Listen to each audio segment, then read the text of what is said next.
Hello, welcome to another episode of WebbWatch. Good evening. I'm just making an episode because can you believe it's 35 years since since Nintendo launched the Game Boy, the original Game Boy, the original one of these.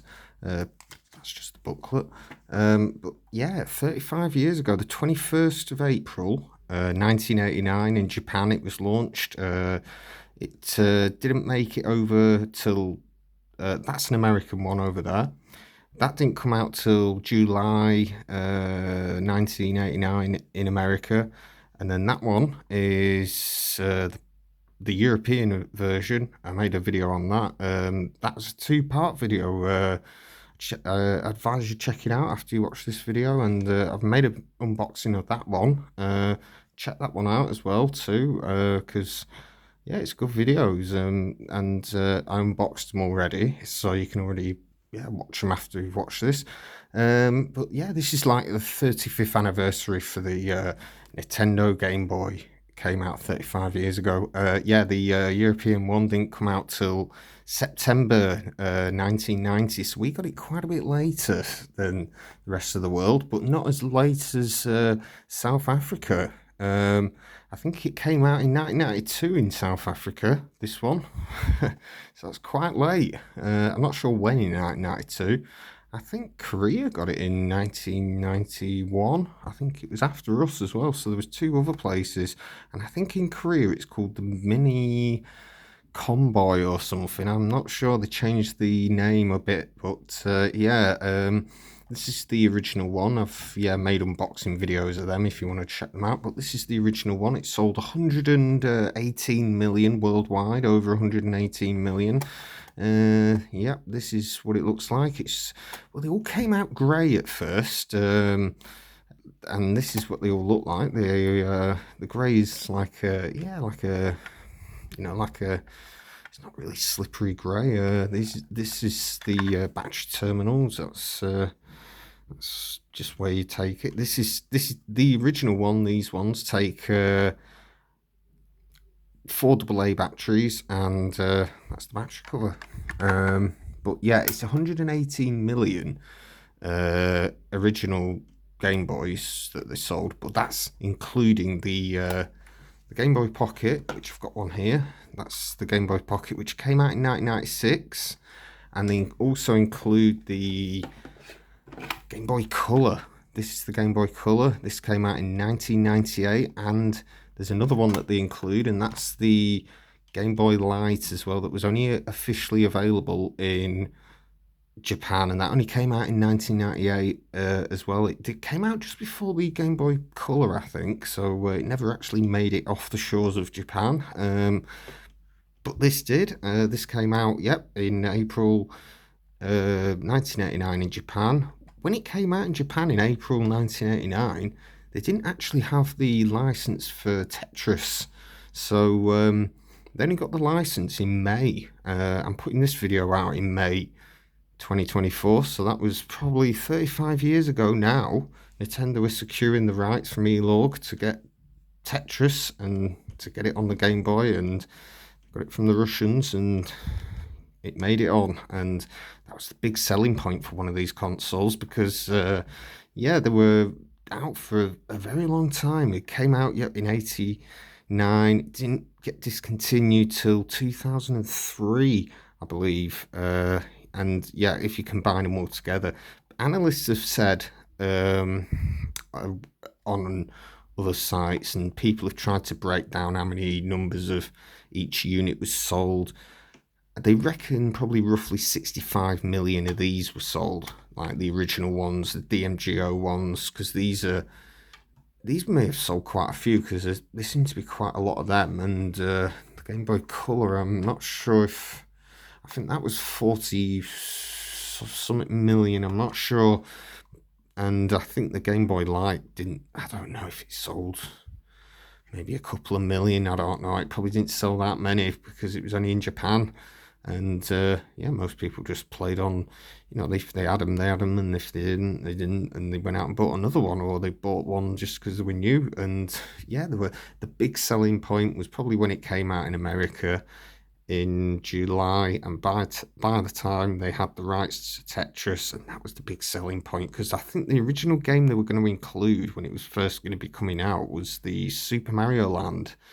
But at the very last minute, when they got the rights to Tetris, they thought, right, get Tetris in, and it worked ever since. But yeah, these are quite robust machines. They've got an 8-bit CPU, which is as powerful, possibly as they were supposed to be as powerful as a NES. But people have argued it's not, because obviously the screen is not rendering the same graphics as an NES and things like that. And obviously the sound quality actually is surprisingly good. When you got headphones in and you listen to games on this, the sound quality, you get you get your stereo sound and everything like that, rather than the mono sound that was on the NES. I think the stereo only came in I'm not sure if I think the SNES had stereo. I think that had because it had an FX chip, so I think that was definitely a stereo, yeah. SNES was a good console, but this pre-exists it and came out in '89, and it was it sold a lot of units over the time, I've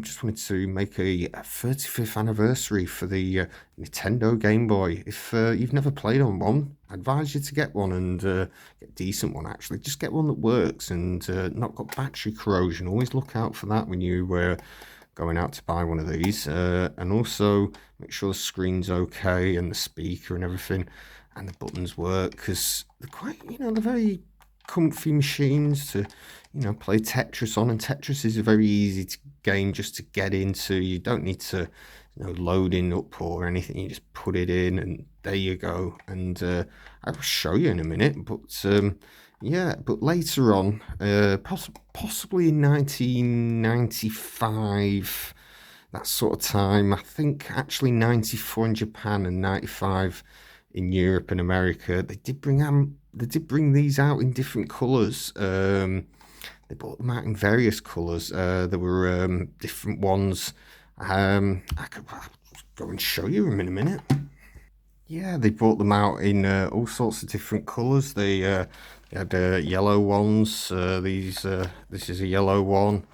It's exactly the same. If I can get into it, that battery cover's a bit.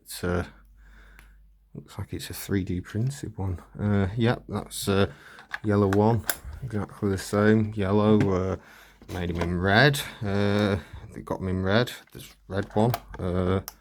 Same one, red. Battery terminals are all good. Yeah, made them in red as well. Quite good one. Another one. Matches the Game Boy Pocket, you see. It's like a, it's like a, yep. And they did them in, clear as well.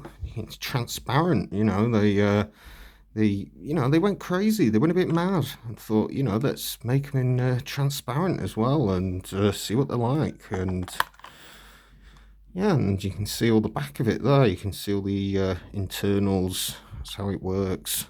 And yeah, I don't know if these are any. But they made them in a variety of colours. And also they went back to making grey ones again as well. Another grey one. This one's another one. They made a lot of different Game Boys. And I'm going to show you a special Game Boy which I've got. Yeah, I got this one. You might think, the screen's a bit dark on this, but I'll show you what it's like. I've already put some batteries in this one. There we go. I'm just going to, I'll pop them, move these over a little bit. I've got one of these. Don't know if, this is a Nintendo Game Boy test cartridge, and I'll show you what it does. If you ever come across one of these, they're quite handy actually. If you test all these Game Boys, if you want to test all the buttons and stuff really quick, they're very handy. So if you ever see these about, pick one up and should do it. Let's have a look at the screen. Have a little zoom in. Yeah, you can see here, this is the test screen. You just press A to select RAM test pass.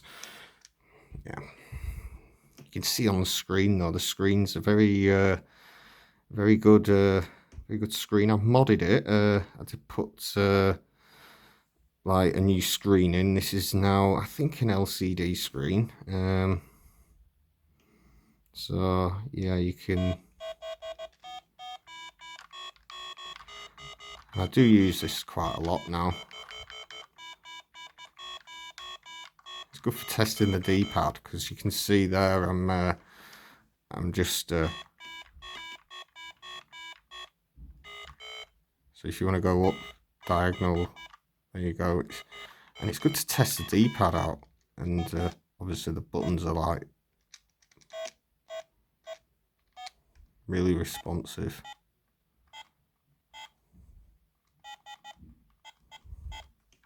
But yeah, this is one that I made quite a few, maybe a year or over a year ago.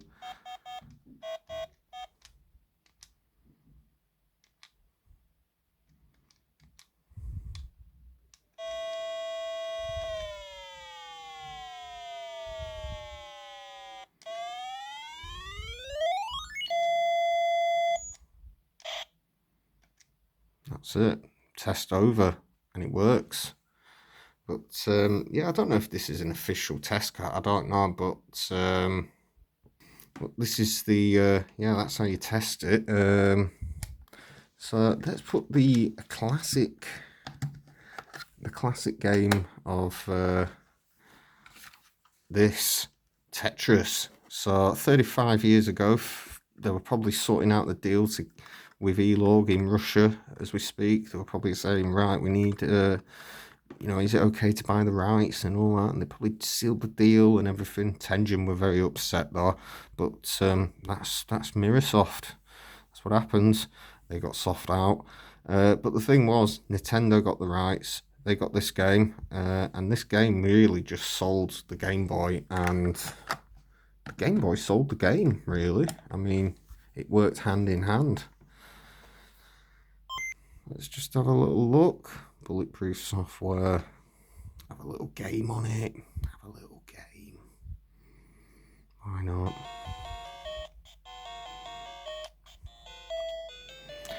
Yeah, 35 years it's been. So, that's what you want. 35 years.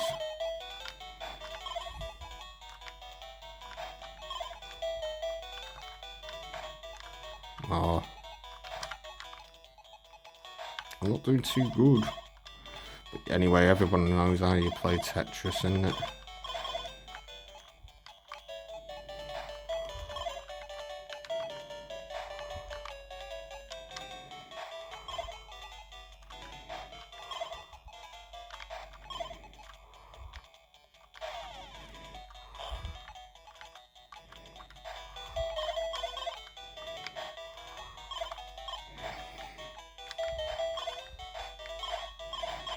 And that's it. But yeah, I just wanted to make this video for the Nintendo Game Boy, 35th anniversary for the Nintendo Game Boy, and well, I just wanted to make this a special video for it, and another 35 years, it'll be 70 years old, so Nintendo Game Boy, go out and get one if you want to get one, and a good game console. I think they're cool. It's got quite a good screen on that, actually. Yeah, you can change it by going like that. It's got loads of little settings on it. A little zoom on it. Yeah, you can just change it all like that. It's got loads of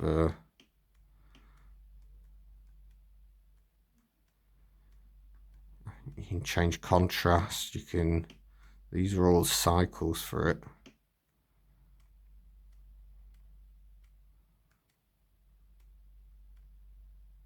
That's it. That's all of them. But anyway, thank you for tuning in. Give me a like, give me a subscribe, and I'll see you next time. Subscribe for more.